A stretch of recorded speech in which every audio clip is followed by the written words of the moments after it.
Good evening, everyone. This is Mustafaa Talks Tech, your digital marketing specialist and tech evangelist, coming at you again with another episode on the Mustafaa Talks Tech show. As we did earlier this week, this will not be me going solo. This will be me bringing a guest on, a special guest that we're very excited to have on the show today. Mustafaa Talks Tech show. A wise person once told me that you don't have to be the smartest person to get things started, but you have to be smart enough to go get smart people to help you get things started. So, using that, I know that there's limitations. There's only so much I know as I am new to tech, but I know that also there are so many brilliant minds that are in the tech field and who have experience in the tech field and have knowledge of the tech field.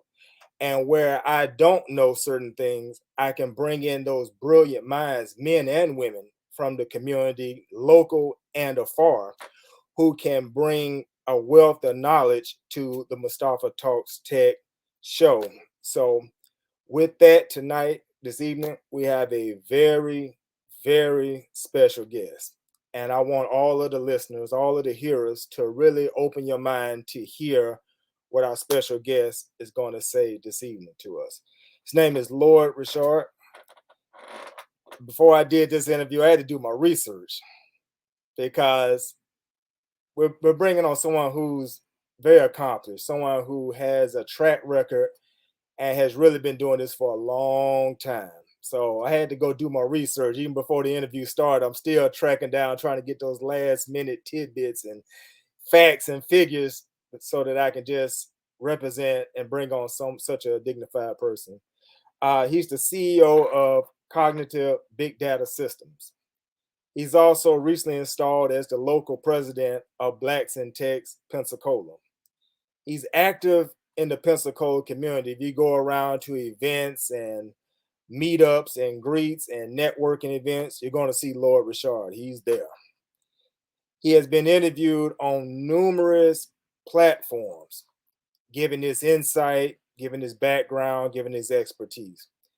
And with those few things said, we are very excited and happy to bring on at this time to the Mustafaa Talks Tech show, Lloyd Reshard. How Hello, you Mustapha. How are you? I'm doing great. Fantastic, man. I'm very, very happy to have you on the show. How are you doing this evening? I'm doing well, and I appreciate all those nice compliments. And what folks don't know, I'm a country boy from Tallahassee, Florida. I grew up out on next door to my granddad who had a farm, so I'm just an everyday person. Yes, sir. I've had once I announced that you were coming on to the show, Yes. it's been so much feedback, positive feedback of people just excited and just knowing your name. And that's just a testament to the good work and representation that you've done locally here in Pensacola and the good works and seeds that you put out there. So I just at this time would just like to thank you myself for the good works that you have done and just really representing tech and representing the best in black manhood and for black people and really putting that information out there for us so that we can better ourselves. So I thank you on behalf of myself and those that are not on the show who feel the same way who would like to thank you. I thank you on behalf of them that all the good that you've done for the community. Yes, you're welcome, and I appreciate it. And it's just my way and my wife's way of kind of giving back. And it got started with me as a young person and making connections. I was able to have a successful career, and so about 30 years ago, I started doing hosting networking events, and I really didn't know why I was doing it. But the real reason was I found out about 13 years ago was that because connecting with people to get information is the key to success. I can go down my whole career, and it was all through connections with people that um, not knowing anything and not knowing what to do, but just talking to people and making the right connection. But those people I was talking to, they had already been there, done that. So you got to make sure you realize, you can't just talk to anybody. You got to talk to somebody that's been there, done that. And so Yes, sir. that's how my career, got started way back in high school, was just talking to people. Yes, sir. Hmm. And what would you say was a factor to made you go into tech and choose that as a path of traveling down? Okay, that's a real interesting story. So I tell people, my mother was, she was a domestic worker, and there were eight of us, and so she was taking care of the whole family. But the good news was, there was a, a group of four of my siblings that were older, and then there was a group of four of us that were younger. So I grew up in the younger group, and so she was doing days work, and she would bring these toys home from the places where she worked. And so my younger brother uh, and I, we like toys, of course, but the problem with these toys, they were broken, so we had to fix them. And so we were hooking batteries up to the stuff, and rearranging the gears and all kinds of things, and before you know it, we had the toys up and running. And I tell people that story. It taught me how to fix things, and it taught me about solving problems, and that's what resulted in me becoming an engineer. And I realized, a few years ago, that one of my older brothers uh, was an electrician in the army in Vietnam, and another one of my older brothers, he was an electrician in the Air Force. And I became an electrical engineer, and my younger brother, he retired from the Coast Guard as an electrician. So I guess playing with all them toys and batteries and stuff, it just kind Right. of kind of grew that way. But I had no idea I could become an engineer. I didn't know what an engineer was when I was a kid, and so and the way I got started in it, I was a junior in high school, and my counselor said, "You come from a poor family, so you're not going to be able to afford to pay your way through college." And so she Right. suggested that I go take up a trade since I had enough credit for my senior year. And so at the local Votech school in Tallahassee, Lively Votech, I went over there and started taking electronics, and I enjoyed it. And about a month and a half into that, I was back over at my high school taking an English literature class, and I ran into my industrial arts teacher, and he asked Mhm. me what I was doing. I said, I'm taking electronics at Lively. He said, I didn't know you like electronics. He said, well, you need to go talk to the gentleman at FAMU who runs the electronics department. And so I immediately went up and talked to the guy, and sitting down at his desk, he told me, he said, I don't have one other student in my program from Tallahassee, and I would love to have another one.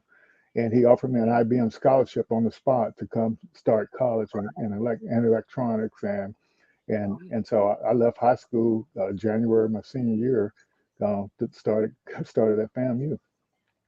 Wow. Yeah. But you see, the story was talking to somebody that Yeah. gave me the connection. Right. Right. Yeah. And I asked that question because tech is very near and dear to my heart. Yes. Yes. It's new to me. I've been around tech all my life. I grew up Yes. with computers at school in the 80s and in the Yes. 90s doing on the internet and of course Yes. video games. And I Yeah. had my experience of tearing things apart and putting them back together. But it wasn't until at age 44 a year Hmm. ago that Yeah. I got the idea of entering tech as an actual career, actually shifting Fantastic. career. Fantastic. That's great. That's And in fantastic. my research and learning about tech, it was so happy to see so many faces that look like me in tech Hmm. and that are really taking this forward. I, of course, became acquainted with Blacks in Tech national organization, and I Yeah. was like, wow, okay, this thing is really taking off. But Yes. one of the things that I saw that as Black people, we only represent 6 or 7% in tech. and in leadership and management about 2%. So Yes, with such dismal numbers, in addition to me shifting career wise into tech, it also gave me a mission and a purpose that I wanted to educate others and let them know about tech, the that's opportunities great. in tech, and how they can actually shift to tech even at a later age, like me, or preferably if they're young, to make that shift. And that's why I came up with the whole concept of, Mustafaa Talks Tech, Yes, because I want people that look like me primarily to know that there's an opportunity out there. yeah, And yeah, also that there's opportunities to even get just certified if they don't want to go through college per se, that there's cert programs that they can shift into tech that way as well. yeah, yeah. And I can kind of tell the story behind it, and I appreciate you setting an example for folks to realize that it can be done. But I want to tell you a cute story before I hop into that. About 30 years ago, I was at a networking event that we were hosting on Eglin Air Force Base where I work, and we had invited Tony Brown, the journalist, there to Yeah. kind of come speak to at the networking event. And so Mhm. I'm pretty sure you're familiar with him, right? Yeah, Yeah, absolutely. yeah. And so That's amazing. yeah, and so we got the networking event going on, and he pops in, and he hear all the organization talking about what they got going on and stuff, and he said this sounds like a charity event, you know. And he said if you really want to have impact on black people, you got to get to the economics and of things. And then one thing he said that changed my whole perspective.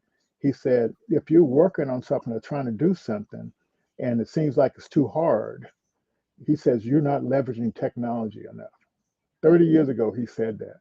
That was one of the Wow. most profound statements, that he could have told me as an engineer, and so the idea is you do need to leverage technology, in order to kind of get things done. But this idea that you have and the world has about getting more black people into tech, and you hit it spot on with the reason that we need to do that. And the challenge is if you don't see anybody or know anybody, or if you have these ideas about tech that may not be correct, you may not ever even consider getting in tech.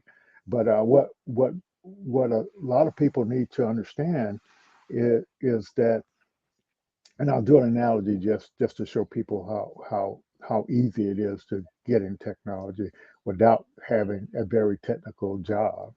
And Yeah. so basically, I always tell people are familiar with the construction trade. When a new building or a new house needs to go up, an architect is hired, and that architect designs, the building, and then a contractor is hired to kind of do the work. But there are a lot of job roles that it takes to build that building: electrician, Yeah. plumbers, all these different job roles that are required. So when you think about technology, uh, how does that relate to technology? When there is Facebook, Apple, Google, anybody's building a software application, guess the first Mhm. person they call on? It's the software architect. Yep. Software architect. So the same analogy applies. And so you need somebody to manage the development of software, and that could be a project product manager. So that's actually a non-technical job role that pays, six figures or more. That Yeah. you don't have to be, get a engineering degree or whatever. It's just that's one of the job roles. Another job role is graphic design. UI Big. UX is a job role. Social media Big. is a job role. Data analysis is a job role. The IT administration is one of the job roles. There's just so many of Yeah. these job roles, and there's customer support job roles, and all these job roles I'm telling you about, the software development job role, all these job roles you can get without a college degree. Mhm. So it's possible for anyone if they determine enough to kind of get in one of those roles. And that's what the purpose of Blacks in Technology is. And that's also what the purpose of Kokua Institute is. The Kokua Institute, we look at it from a different way. I wanted to help people with technology, but I also knew that the AI technology was a game changer. So we Yes. focused on getting people familiar with that.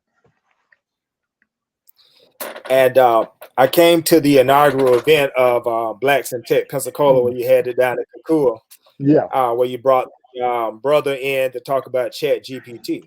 Yes. Yes. And that was an educational experience for myself because I've heard about Chat GPT in the wind, but I had not got hands on with it or taken it to task to learn about it. So that was my first Great. interaction with Chat GPT and Uh-huh. that way of AI. And it's very important that you say that because when I went back and started telling people about my experience with Chat GPT and AI, there still is this fear, Yes. which the brother kind of he alluded to at the workshop Yeah. that if we watched the movie Terminator in Yeah. 1984, they talked Yeah. about Skynet. And when Yes. you start talking about artificial intelligence, people think the computers are going to take over. They're going to get the nuclear codes, and we all going to be doomed. We're all going to die.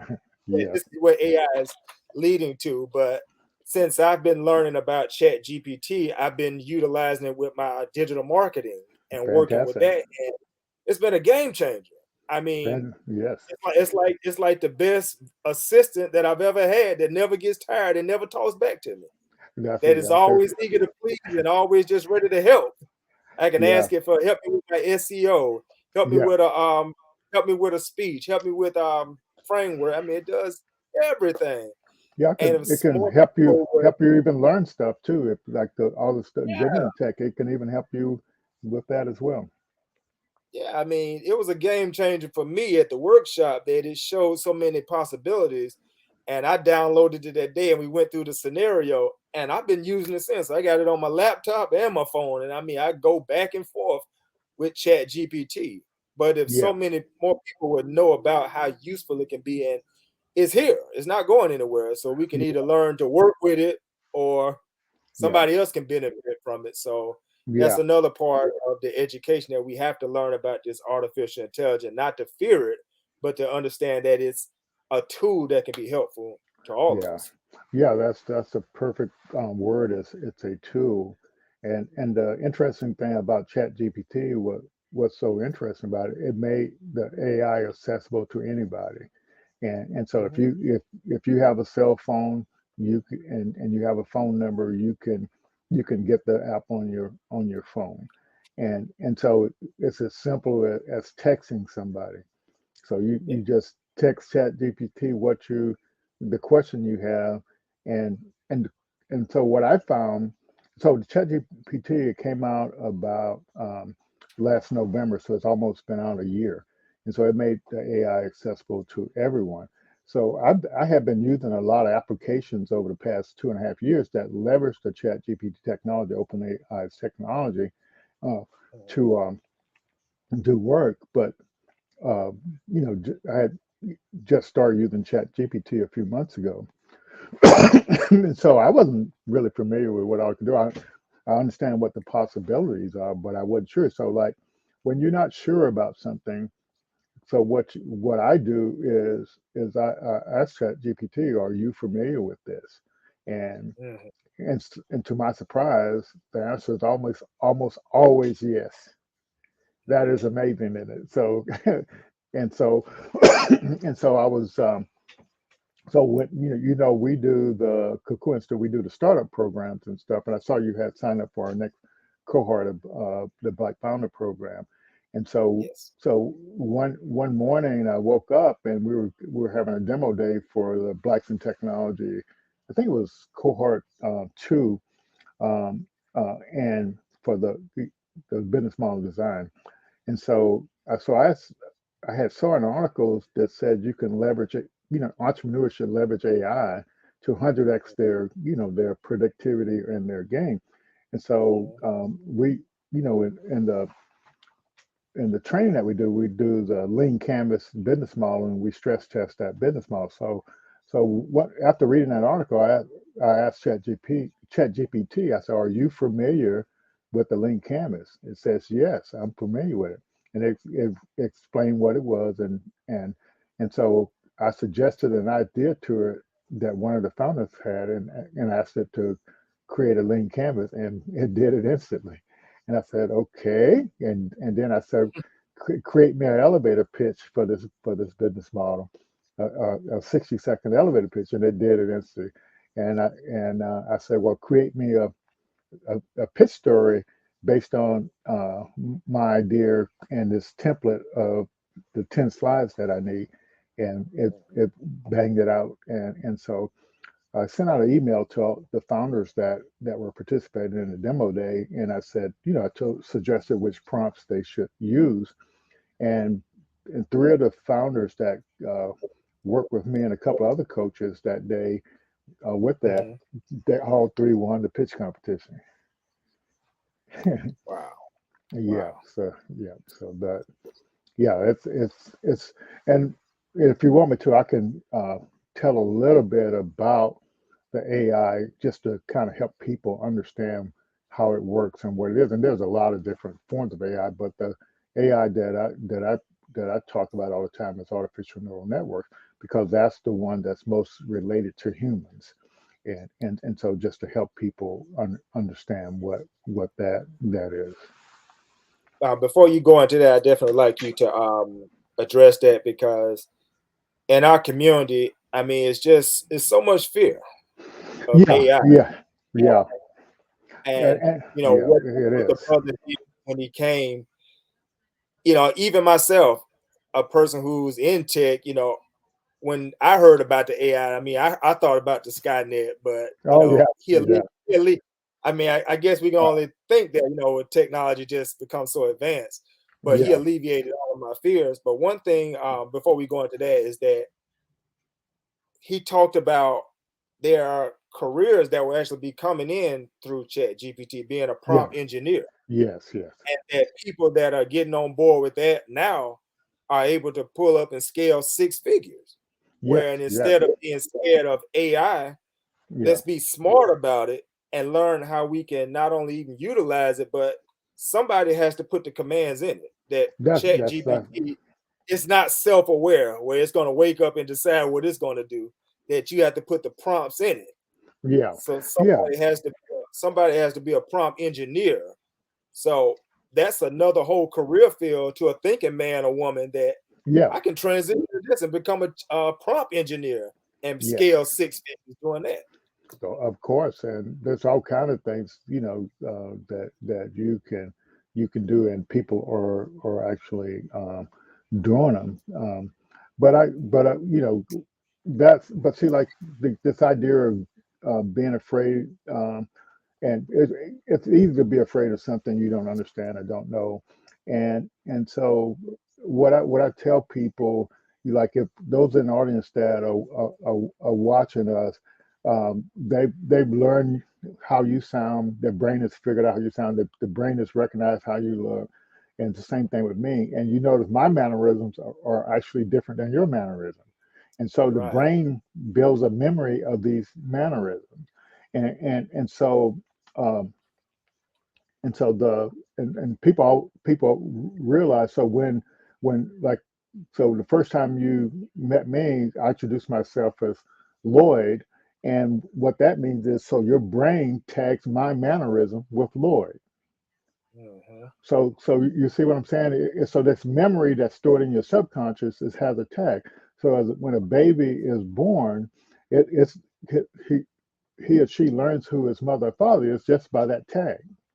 The Yeah. brain develops the memory, but that's what artificial neural networks try to do. They try to do the Mhm. exact same thing. You show it a pattern, and then it can recall that pattern based on those tags that are associated with it. So Yes, when you sir. do a prompt, you're actually, to me, it's almost like creating a tag. What Mhm. so with Chat GPT, they've fed it so much information, and what happens is, um, and just like an individual. So if you ask me a question that brings back a memory from when I was 10 years old, that's what happens. So when you feed an artificial neural network all these memories, all this data, and it develops memory. So when something prompts that memory to come back, it comes back instantly. Mhm. And that's kind of the the layman's way to kind of look at it. So the so that's what the challenge is. I won't try to go into more detail than that, but when you think about something like ChatGPT, Mhm. it has so many of these memories from books, the Bible, Yeah. everything, from all the stuff on the internet, all Yeah. just so many. Who knows what all it's been trained on? And see, for me, so like you were saying at the beginning of your program that there's not so let's say you're not aware of everything, so you try to invite guests on that may have more information. And so no matter what you're doing in life, you know, uh, there's this phrase from the Bible called "lean not unto your own understanding." Understand. Yes. Lean not unto your own understanding. So if you flip that around, you could say, well, what if I had the advice of the leading experts in the world on every subject? Think about That's it. what Yeah. that's what ChatGPT is. So why if you're trying to do something, why won't you find out what ChatGPT knows about it and get it to get some advice from it? You see Yeah. what I'm saying? A Bard or Yeah. Claude 2 or some of these other things. And so when you're trying to do something big, or are you trying to learn one of these tech job roles, why don't you let ChatGPT coach you on everything how to do that? Mhm. Yeah. And so that's kind of what the deal is. And so just to think you have the power of that on your phone in your hand, and just think about how many black people are not using that. Exactly. You see what I'm saying? Yeah. See, Exactly. yeah. So yeah. So, but it's hard for people to believe, and I definitely understand that because you. So like for me, my siblings and I, we do family call every Tuesday evening, and so we talk about old times or whatever, and then one we take turns doing a scripture in in the Bible, Mhm. and so I didn't know ChatGPT knew anything about the Bible, so I said, are like even that lean to not to your own understand. I said, are you familiar with that phrase? They say, yeah, and then it quotes the scripture that it's from. And then Right. the first thing I asked ChatGPT, how does that apply to modern day life? And then it Okay. spits how it applies to modern day life. And so you see what I'm saying? In the Bible Yeah. context, it means something, depend on God or whatever. But in modern day times, it mean that too. But it also means there's experts out there that understand what you're trying to do. So like what you're going to learn when you come into the our Black Founder Program in a couple of weeks, that you're going to have to create a business model. So the first question we would ask Chat GPT, what are some possible business models for my idea? Because there might be 10, there might be 20. So you Mhm. want to know what all the possibilities are, but most people just go to what they think of, what they know about. You see what Mhm. I'm saying? Why Yeah. would you limit yourself when you got the expert to tell you all these other possibilities? Exactly. Lean not into your own understanding. Perfect. Beautiful. Beautiful. Yeah, yeah, Um, I had questions, but I mean, yeah. we're having a Yeah, go conversation right. like we're having a Yeah, conversation like good old friends, and it's flowing. That the yeah. question I'm looking, I'm like, man, he already answered that. He did that. He did, and Uh, it's just a natural, good flowing conversation. That's good. That's good. well, yeah, But and I can go ahead, go ahead. you go ahead. Yeah, I was gonna explain to you how this what the flow of what happened with all these training programs to get people into technology. So That's my so last question. You can bring that last. You can okay, bring that. Yeah, okay, that's I was gonna bring that in last. okay. let's talk about blacks in tech Pensacola and why do we need one in Pensacola? Well, before you do that, let me just Hmm. explain that. As I told you, as I transitioned into tech, I became acquainted with Blacks in Tech as a whole organization and saw the Yeah, different branches. I saw one in Jacksonville. I said, I don't want to go all the way to Jacksonville, but I linked up with the sister that runs it there and kind of communicated with her. But I said, man, we need one in Pensacola. hmm And so the idea said, well, why don't you start it? But I said, yeah, I'm still kind of green. I'm still a little wet. yeah. I'm not ready to take on that responsibility or that feel like Well, I'm that accomplished to do blacks in tech. yeah. No, And then but I looked in, you're the perfect and one for it.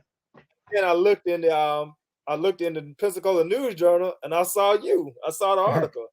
I Yeah, said, praise God. I said, there we go. I said, blacks in tech Pensacola is here. I said, that's what I've been hoping and dreaming for.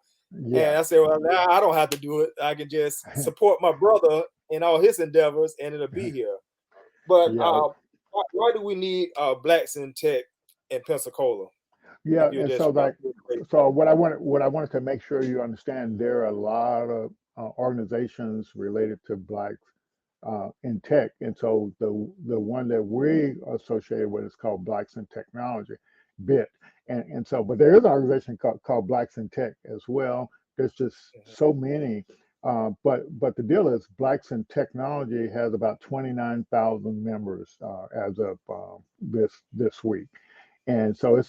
it's the largest of all the Blacks in Tech related organization, Mhm. and so the deal is, so let me explain this. Why do we need it in Pensacola? So Yes. there was Pensacola, Escambia County was one of 6 areas in the United States that were identified about maybe 4 or 5 years ago.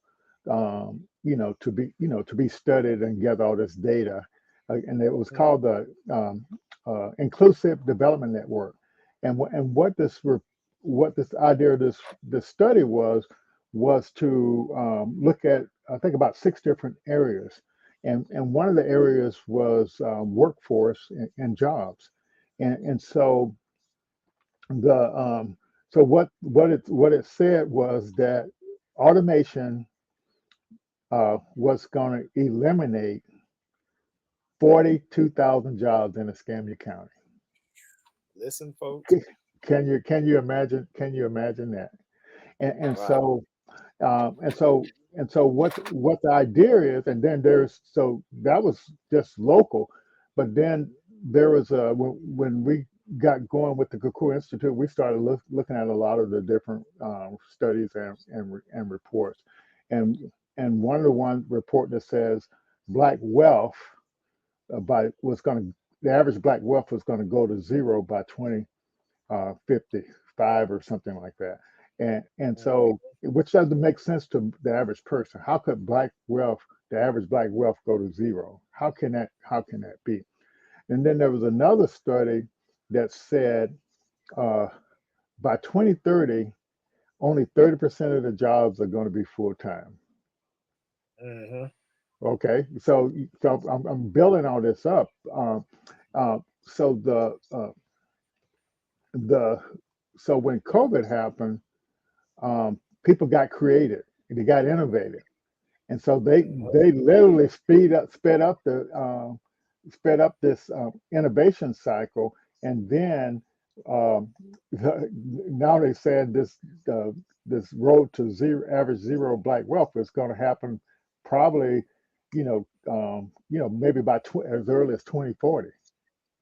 Mhm. And what this basically means is that, so with the way you have to understand this, uh, so AI is uh, it's the AI's ability. I'm trying to figure out the clearest way to say it so it makes sense. So Mhm.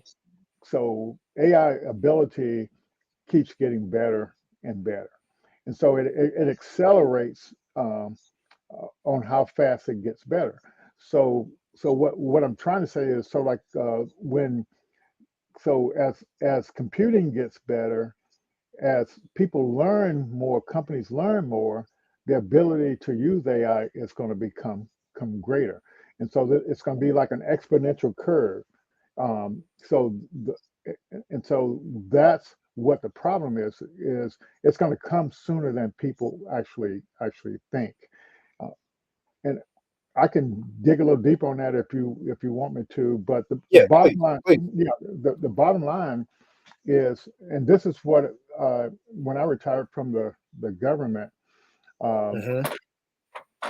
and so one of my missions was to make people uh, aware and get people trained in how to leverage AI as a tool.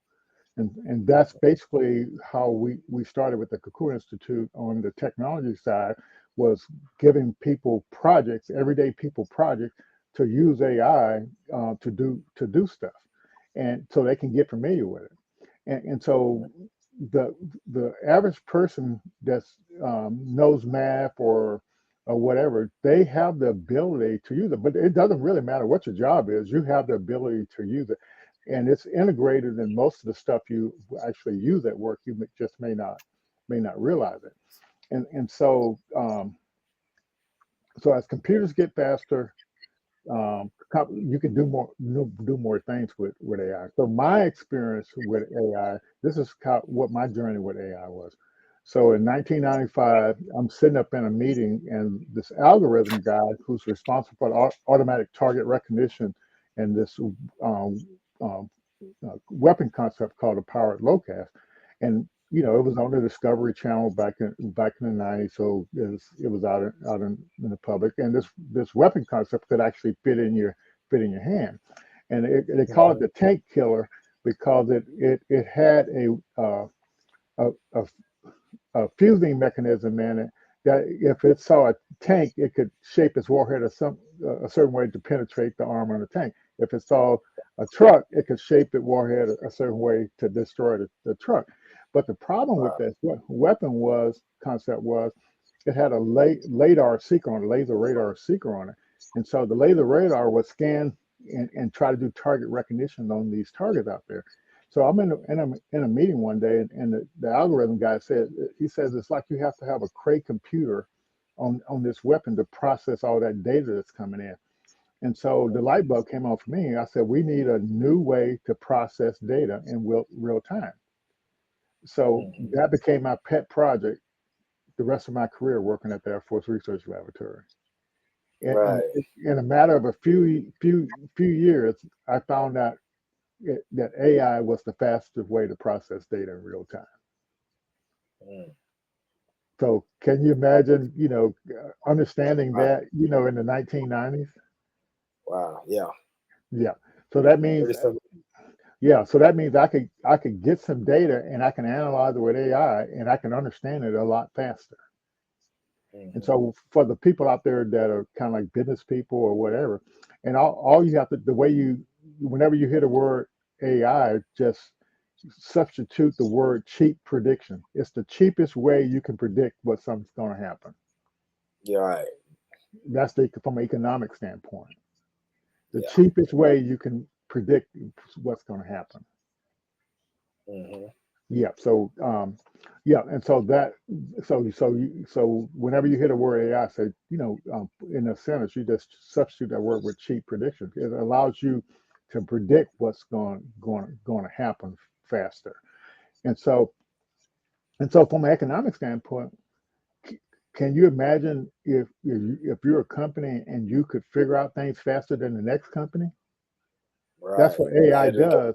It allows you to figure out things fast, and so that's why you see the so much competition, and it's going to just heat up, heat up, heat up, and heat up. But I had the opportunity to work on a lot of different AI projects and to kind of see what the capability of it was. But I could tell people what I saw, and but nobody would believe me. But now Hmm. that Chat GPT is here and it's putting AI in everybody's hand, I can Yeah. tell you some stuff. You say, well, how is that possible? But Right. that's what the deal was. So I'm excited about the progress, with the technology and how it can be used. So for Black people, um, Hmm. so so so so technology has always there's always been some technology that enabled us to do something faster or better. So Absolutely. when you look at us here on this video thing, the video compression technology, the streaming technology, that's just enabled us to do stuff that we couldn't do before. So you leverage it to get work done. So you're leveraging it to get information out to people to help them learn how to get in technology, and and so that's what the deal is there. So so ask me a question so I can clarify that answer if you need me to. Yes, sir. I'm laughing because when I was a little boy in the 80s in Yeah, elementary school, yeah. they told us that one day you're going to be able to talk to someone and you're going to see them. Hmm. And like on the Jetsons Yeah. cartoon. And I kind of like, how's that going to work? How's that going to happen? But 40 years later, we're doing it. We're doing it right here. You're in your place of residence. I'm in my place of residence. We don't have to be together, but we're communicating and doing an interview. And Yeah. we could do this across America, California, New York. That technology has allowed us to communicate like never before. So Yes. as you were saying, Yeah. I was just like, yeah, they told us this back in the 80s, this was gonna happen. And it's Yeah. it's here. Yeah. It's a So good example. Yeah. Good example. Yeah. So if you'll summarize, why is it important that we have blacks in technology as this Yes. organization Okay. to chime in? Okay. Yeah. So the whole idea is that you don't want to be a victim of all this automation. You don't want to be a victim of it. So the other thing that you can do is that you can become innovator using this stuff. You can become a part of the team that actually builds automation, create new ideas. So what happens is AI is the number one tool for innovation. So you can Mhm, leverage it to learn faster. So what we want to do is get more people into technology and into this innovation cycles. I'm a member of the organization, Coquist is a member of an organization called the Black Innovation Alliance. And so there's a supporting Black organizations that are creating these, uh, training people to do innovation. And I'm mhm, also a member of this one called the Black Innovation Leaders of Florida. And so it's just a way. So innovation is the thing that helps you go from an idea to a product or service. mhm. That's what innovation is. When two people start working on something and they come up with ideas on how to solve a problem, that's innovation. Yeah. Innovation is a way of creating value from an idea. When you have an idea, it's worth zero. But the more you innovate on that idea, it increases in value till it becomes investable. You see what I'm saying? It's like it's just, and that's what I love about networking. When two people talk, they get ideas. Mhm. That's what, and they progress and move forward. That's what Yeah. innovation is.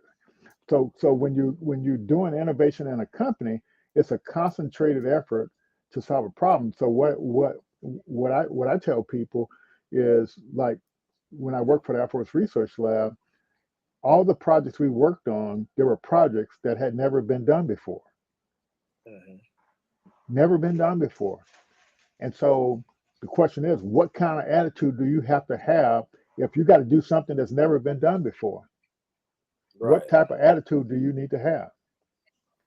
You understand what? So if it's never been done Yeah. before, I'm scared. I don't know what to do. Mhm. I got to build this thing, and I don't know what to do. So what the secret weapon is? There's a research method, a method that you use to go from an idea to a product or service. In business, if you have an idea, there's a method that you use to go from an idea for a some business thing to the product or service. So you have to Mhm. follow the method. So if you follow the method, you're not worrying about whether you have the capability of doing it. You just following the approach that you're supposed to follow if you're trying to do something that's never been done before. And so it takes an attitude. So, but if you every time somebody asks you to do something, I never did that before, you have to have a method to move forward, and that's the secret. You be stuck. You always be stuck if you Yeah. and you have to leverage resources, and that's what networking is. Mhm. Yeah. As you say all that, it just makes me think about the story of Netflix and Blockbuster and Yes. Reed Hastings. Yes. That he went to Blockbuster with this idea in the beginning Hmm. because Blockbuster was the market leader, Yes. and he went to them with this idea that in the future this is how it's going to be.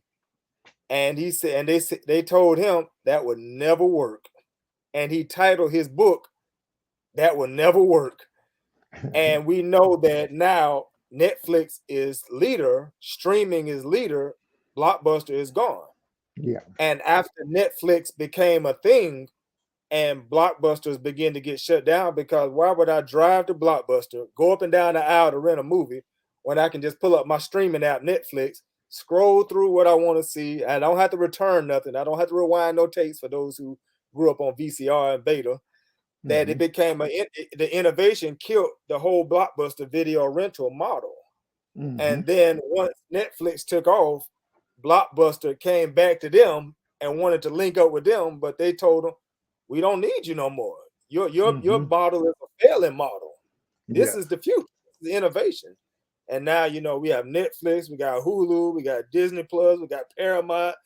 Everybody's coming out with a streaming app now, but it was Netflix the leaders of Netflix, who had the idea that this is how it's going to flow in the future. And they walked out Hmm. on faith in that idea. And Blockbuster, their short sightedness, they didn't see the innovation.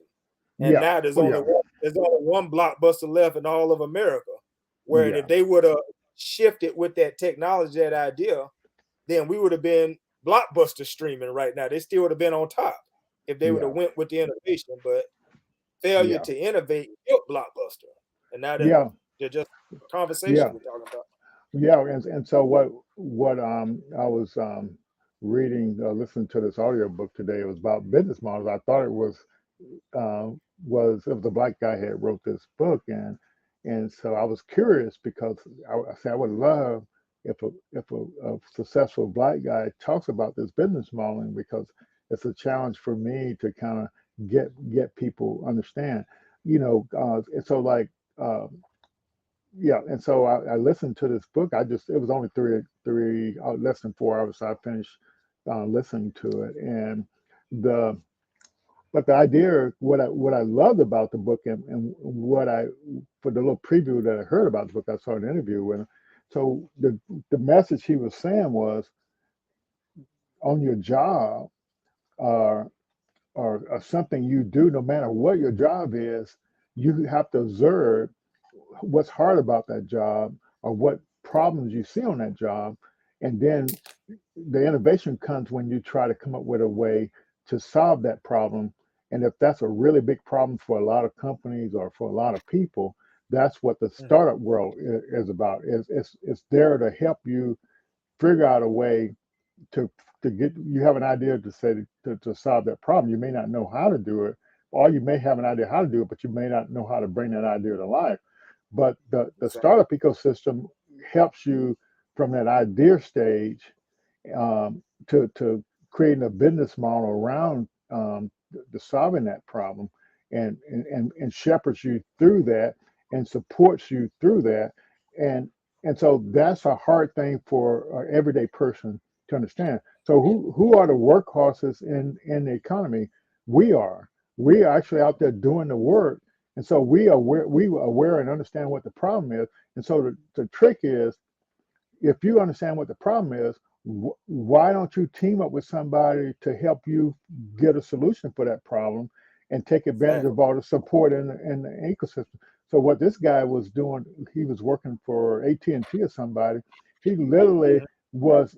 And the more I think about it, I said, uh, that guy probably made AT&T over $1 billion.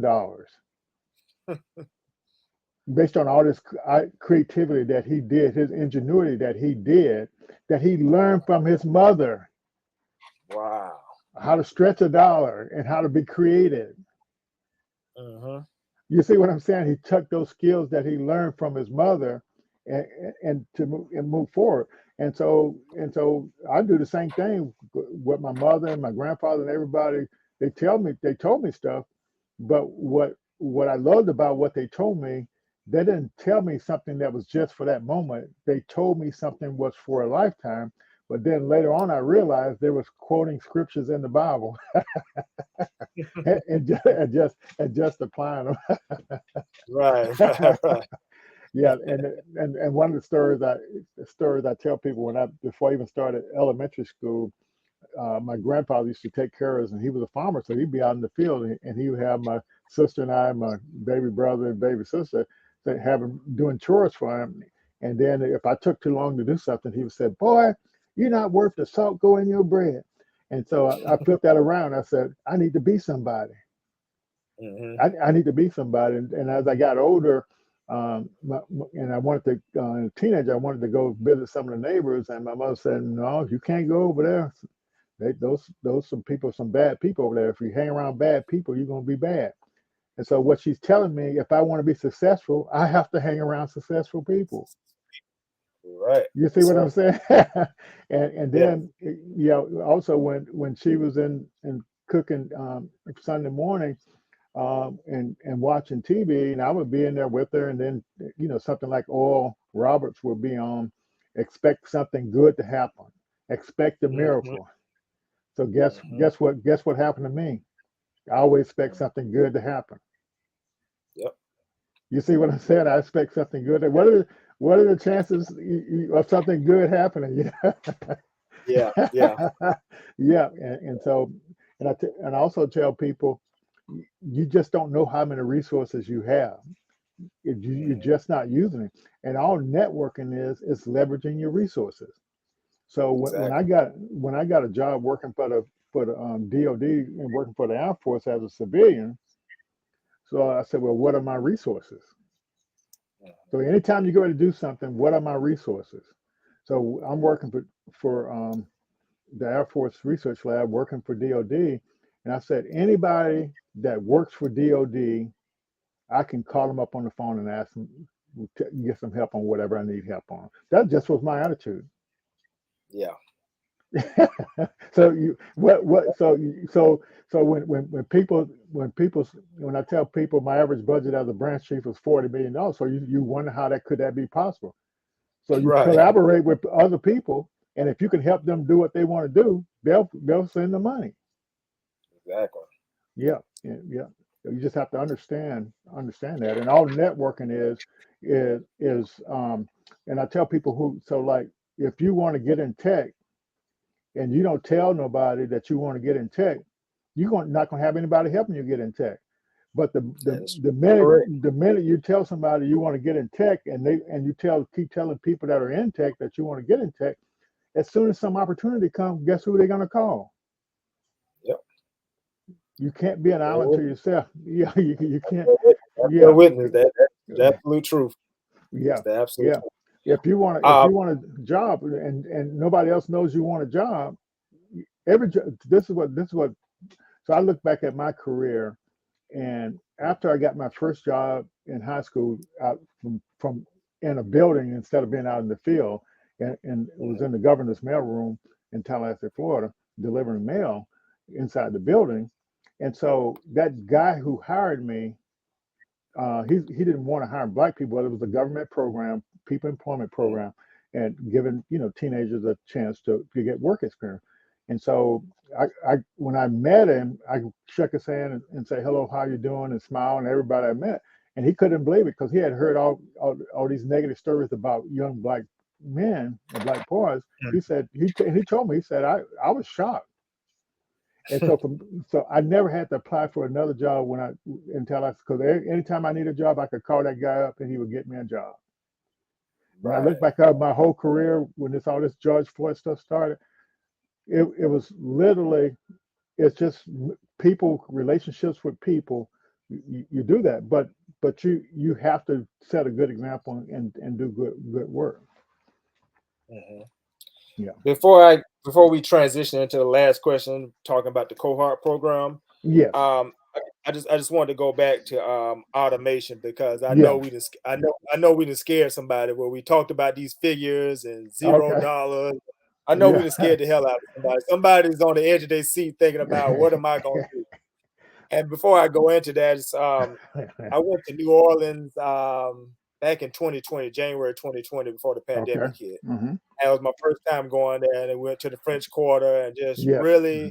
really enjoyed New Orleans. It was a beautiful city, good experience. Yes. And one of the stores that I went to down on the French Quarter, I Hmm. forgot what the store was, but when we went in there, me and my family, there was nobody in there, meaning workers. There was Yeah. only two people in there. It was a manager and somebody tech to keep the technology running, the automate the self checkout running and the computers and this and that. And I just inquired about like, where's all your workers at? And it's like, this is it. This is how we operate. We have a manager to deal with the customer service, and we have a tech person on site in case our tech malfunctions or messes up. So that was an example of me seeing, that whole automation taking place in real time. And Hmm. we're seeing more with, McDonald's where you can go to a screen now like a tablet touch screen. You can put in your whole order, slide your card, and it goes back to the cook and your meal is prepared. Where, 30 years ago, even coming out of high school, a person could at least get a cashier job at a fast food restaurant or Yes. Yes. something like that, be a cashier, at a retail or a grocery store. But we're seeing that slowly going away with self checkout taking over.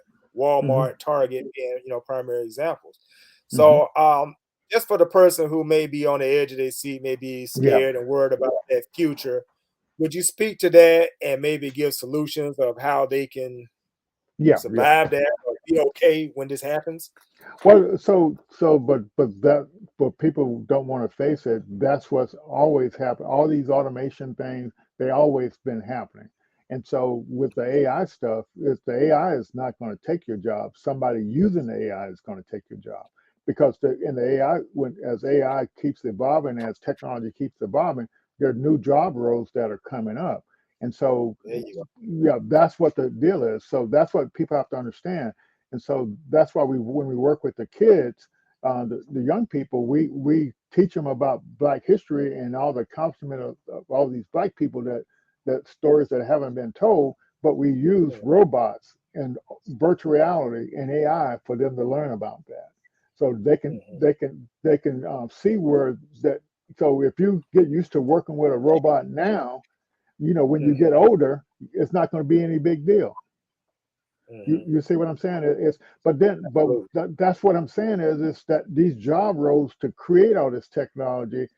So you got to have a project manager. You got to have, so like what people don't even realize that if you've been bossing your sisters and brothers around, or you've been leading something at the church, that's a project manager. You don't have to have no degree to do that. You just have to learn and get the tools to use to do it. Yeah, all these things. You see what I'm saying? It's like there's so many non-technical job roles related to technology that pay good money. It's crazy, Yeah. and none of them, they don't require degrees.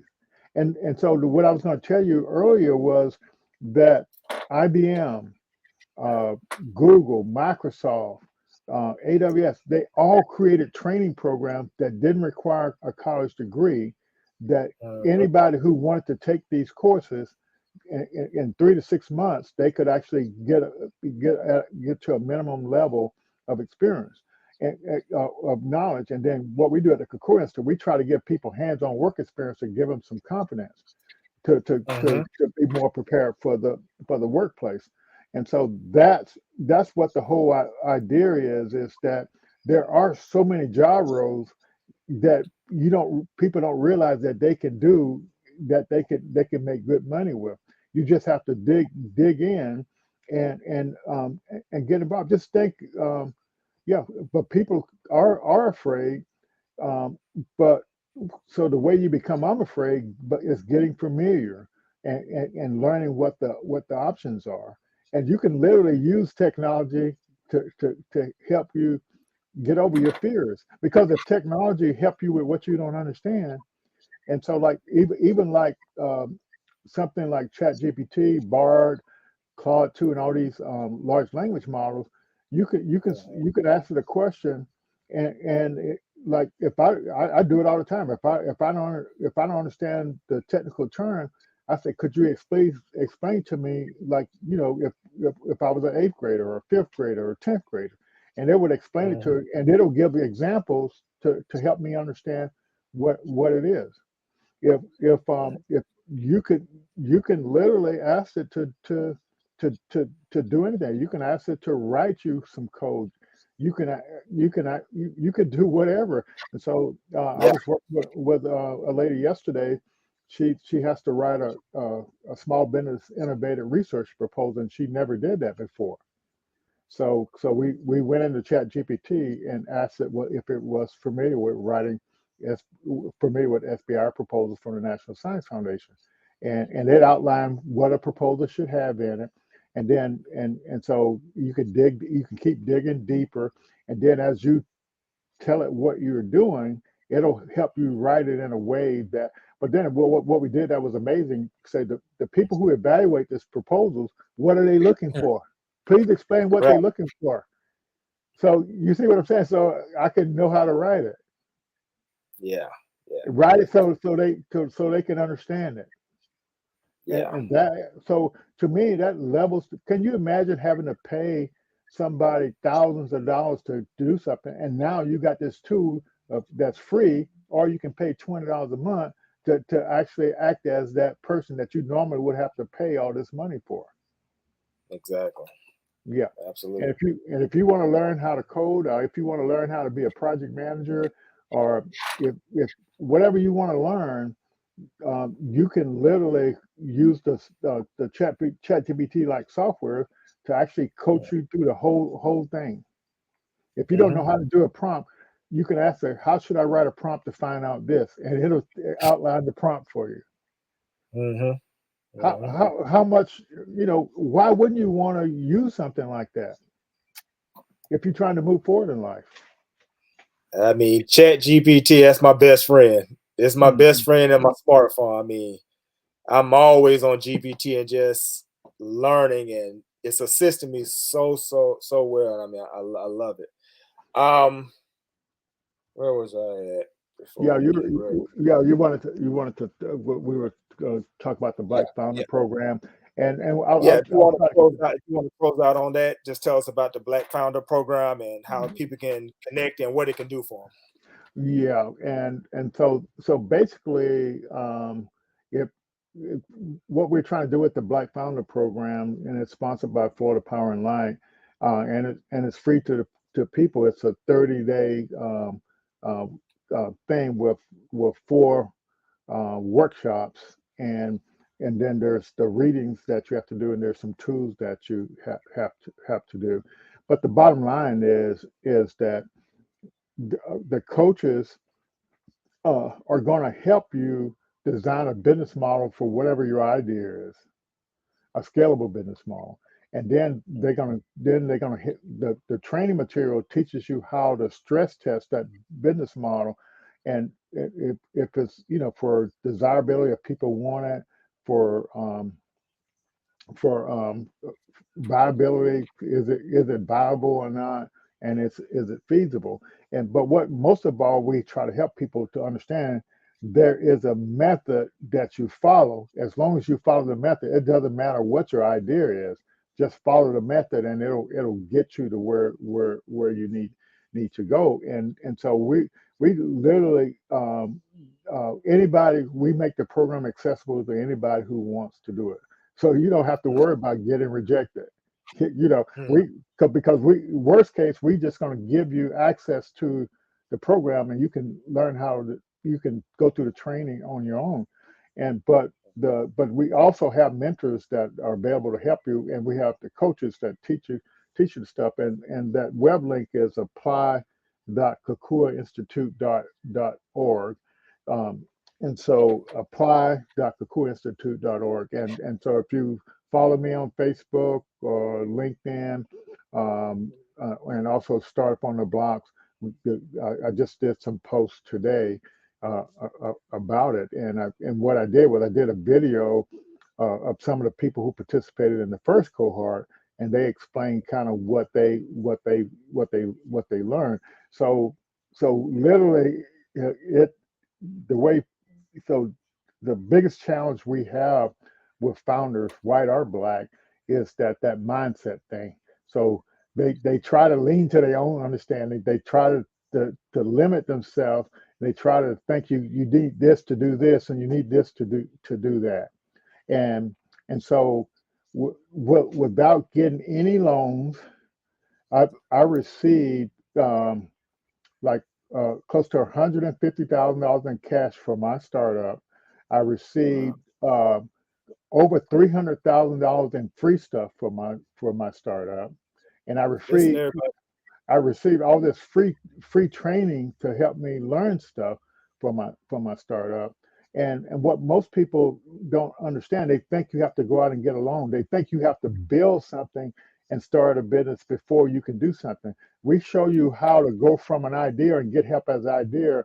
And most people don't realize if you start working on an idea and working on a scalable business model for that idea, you automatically become a founder. And the minute you become a founder, you are eligible for all these in-kind services and free stuff. And also we teach you how to answer a question, apply for a pitch competition, apply for a program that actually gives you money. And so so one of our founders, he's participating in a pitch competition this month. That first prize is a local pitch competition. The first prize is $50,000. Second prize is $25,000. Third prize Woo, is $25,000. So woo. what I hate, um, so this is what's the opportunity is. So even like 3 years ago, there was a pitch competition for $2 million for Black folks, God, and they have these competitions all the time, and all you do is pitch what your idea is and how you make money, how you plan to make money with it, and you pull a team like Shark together. Tank. Yeah, yeah, and so you don't have to worry about getting a loan. Nobody's checking your credit. It's crazy, and that's what I try to get people to see.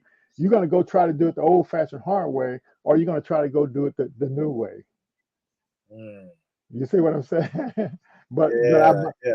but we've been brainwashed to think all that we can do is start up small businesses that make 100,000 or 200,000 or a year. When really it takes the same amount of effort to do one that does $1 million or $2 million or $3 million a year or $10 million a year.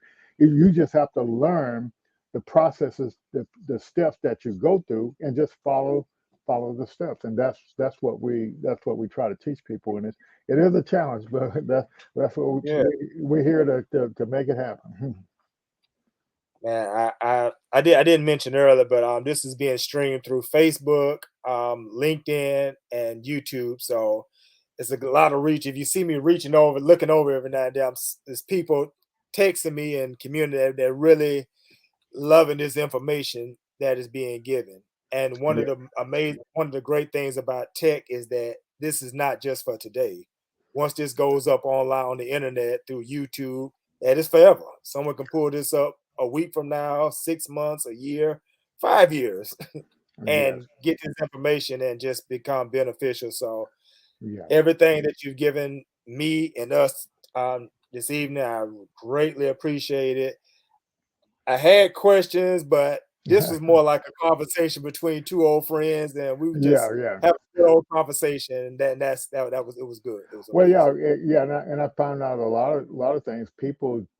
It's hard for people to believe that that the services that we offer at the Kakura Institute are free to the public, and the reason why it's free is because we partner with folks that enable us to do it for free. Because like we want to make information accessible. That's what the challenge is. The information has always been there, but it hasn't been accessible to Black people. And so what we're trying to do is information of, if you knew how much money the government and corporate America has spent to support all these programs for Black people, like so I'll just tell you right now. So the corporate America for Black businesses and startup type businesses has, since George Floyd, has put out over $60 billion in programs to support minorities. The government has put out over $100 million to support minorities.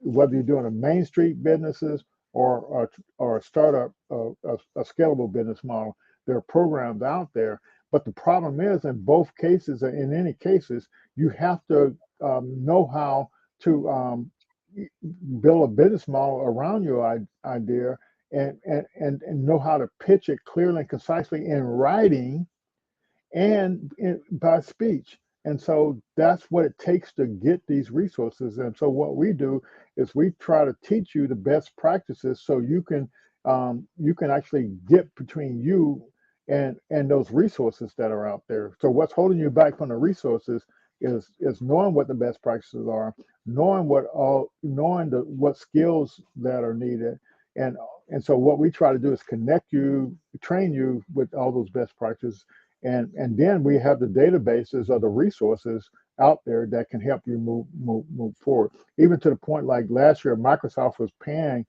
for you to actually form your company as a startup founder. So can you imagine that somebody's going to pay the cost for you forming your Delaware corporation? Wow. That this year they're paying half of it. Right. You see what I'm saying? Yeah. Yeah. And so, but there's so many programs out there, but we just have to open up our minds that there are some blessings out there. There are some in-kind services out there, and the only thing holding us back is ourselves and our mind. Just open up and just learn what's available and get connected to it. Okay. What before we close out, what do you have coming up for Kakua Institute, and what do you have coming up for Blacks in Technology for those that may be listening and want to get involved? Okay, so I'll start off with the Blacks in Technology. This fall, we should be getting some equipment. We partner with Florida State University, and we're going to kick off. And this is also with the Blacks in Technology, a robotics program for the young people to participate in, and also that they can actually also participate in a competition. So that's coming up there. But there's always opportunities for training, and so you can become a member of Blacks in Technology. So what I want to probably do when this post, I'll put some links on in the comments so people can actually get access to all the links for what I'm saying. Yeah, and so with Kakua Institute, we have those 3 programs with the STEM and Black History, and we have a course, Introduction to AI, that we can give that to anybody. Then for the people that are looking to get into technology, we offer, listen to this, free training, free training, free training. We'll and with that partnership with FSU, we will pay for you to get your certificate. You don't have to pay the cost of sitting for your certificates. So, did everybody hear that? Yeah, and so we call that the ISI Innovation Skills Initiative. So Innovation Skills Initiative Program. And so and then our final thing is the Startup on the Block. So if you're interested in learning about the startup world, the startup ecosystem, it doesn't matter if you have a business or not. It doesn't matter if your business is already up and running or not, because there is an opportunity here in learning this business modeling. So that apply.kakuainstitute.org, you can get in the next cohort for the business modeling program, and 3 people that get in that program are going to end up with $1,000 by the end of that month and period. And then we have we just started the 3rd cohort of the Blacks in Technology one, for the business model design. But we're going to do one more of those before the end of the year. So there's several opportunities. And then at the beginning of next year, we're going to do a 90-day program for the business model and going through the next milestone. And that program, we give away $5,000, and that's going to be for people in Florida as well. But the Blacks in Technology one, you can be anywhere in the world to participate in that, and it's free to be a member of Blacks in Technology. Yes, sir. And you can find links to most all this stuff at kakuainstitute.org, and then just click the Get Started link, and that's where the stuff is there. And you'll be putting that in the comments for everyone that's listening? I would do that as soon as we get up. I'll put a link to a document that has all the links in it. Okay. Well, it's been an hour and 15 minutes, but it's been well spent. Don't seem like it's been that long. Seem like we just got started. But is there anything you'd like to say in closing? You've given us a lot of information to think over and go with, but is there anything you'd like to say in closing out?